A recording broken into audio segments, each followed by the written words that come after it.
Good afternoon, ladies and gentlemen. I have been asked to participate in this session that evaluates sort of from a more global perspective the value of laparoscopic liver surgery. And I have been given the task of trying to summarize the data or lack of data that's available surrounding quality of life considerations. Now, measuring health-related quality of life after surgery is essential for decision-making by patients, surgeons, payers, and other entities, perhaps governmental agencies, just like Ravi said.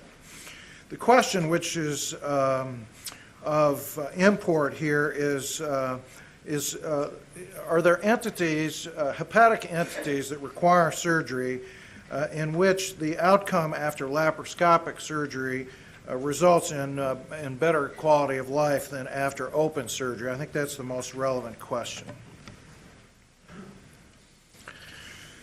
Now, this is a summary of available studies on quality of life after laparoscopic surgical procedures in general, gathered by the European Association for Endoscopic Surgery and published back in 2004. The systematic reviews, the meta-analysis, the randomized trials, and concurrent cohort studies were reviewed and analyzed. And there were a number of different instruments that were used in these analyses, which I have to say were not always well-validated instruments. In this consensus conference statement, there were many diseases for which laparoscopic surgical treatment over open surgical treatment was better, but none of these studies were focused specifically on liver.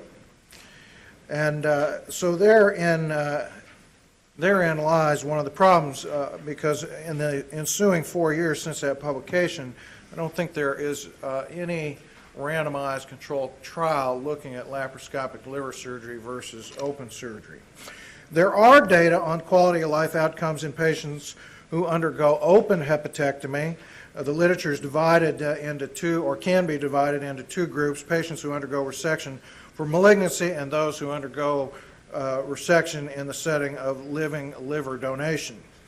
Patients who had operations for malignancy demonstrate improved scores over baseline, while patients who donate their livers or parts of their livers actually end up with slightly higher quality of life scores after operation than before. An interesting observation.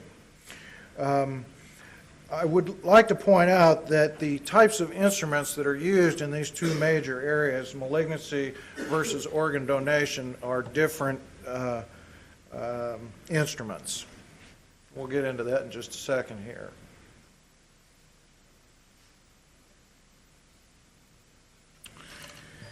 Patients with malignancies were often surveyed using one of the cancer-specific tools, the functional assessment of cancer therapy.